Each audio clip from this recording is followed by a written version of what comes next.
Hello friends, welcome to Shri Tamil channel. இன்றைக்கி நம்ம பார்க்க போகிறது என்னன்னு பார்த்தீங்கன்னா சுரக்காய் அல்வா.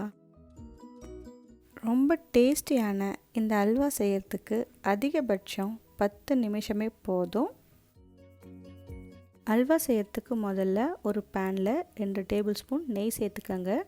நெய் லேசாக சூடானதும் தேவையான அளவு முந்திரி பருப்பு சேர்த்து முந்திரி பருப்பு பொன்னிறமாக ஆகிற வரைக்கும் இதை நம்ம வறுத்தெடுத்துக்கலாம்.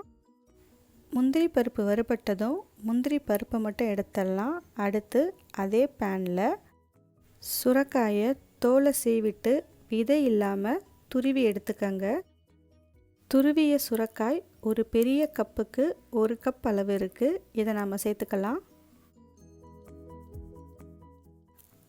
அடுப்பை மீடியம் ஃப்ளேமுக்கு வச்சுட்டு ஒரு 3 நிமிஷத்துக்கு இந்த சுரக்காயை நல்லா வதக்கி விட்டுக்கங்க. சுரக்காயில் இருக்கிற தண்ணியெல்லாம் ஓரளவுக்கு குறையட்டும். சுரக்காய் ஓரளவுக்கு நல்லா வதங்கிய பிறகு ஒரு 1/2 கப் அளவுக்கு நல்லா காய்ச்சி ஆற வச்ச பாலை சேர்த்துக்கங்க.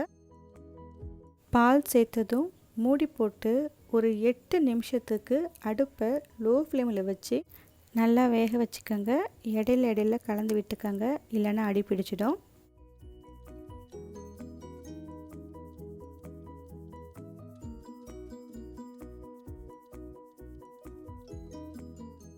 எட்டு நிமிஷத்துக்கு அப்புறம் பார்த்தீங்கன்னா சுரக்காயிலிருந்து தண்ணி எல்லாம் நல்லா குறைஞ்சி போயிருக்கும்.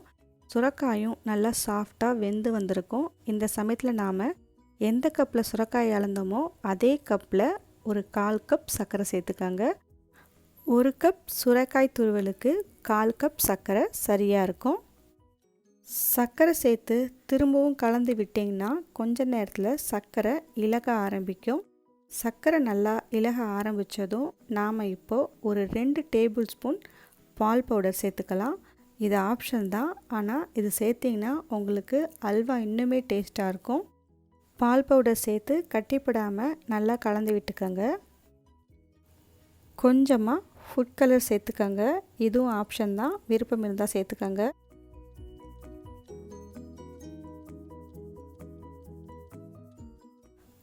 கொஞ்ச நேரத்தில் பார்த்தீங்கன்னா அல்வா ஓரளவுக்கு கெட்டியாக ஆரம்பிக்கும். இந்த சமயத்தில் நாம் ஒரு 1லேருந்து 1.5 டேபிள் ஸ்பூன் நெய் சேர்த்துக்கலாம். வறுத்து வச்ச முந்திரி பருப்பு சேர்த்துக்கோங்க. கொஞ்சமாக ஏலக்காய் பொடி சேர்த்துக்கோங்க. எல்லாத்தையும் சேர்த்து ஒரு முறை நல்லா கலந்து விட்டோம்னா நமக்கு ரொம்ப ஹெல்தியான, குழந்தைங்களுக்கு ரொம்ப பிடிச்ச சுரக்காய் அல்வா தயாராகிடும். ஓகே ஃப்ரெண்ட்ஸ், இதை நீங்கள் வீட்டில் ட்ரை பண்ணி பார்த்துட்டு எப்படி இருக்குன்னு சொல்லுங்கள். தேங்க்ஸ் ஃபார் வாட்சிங்.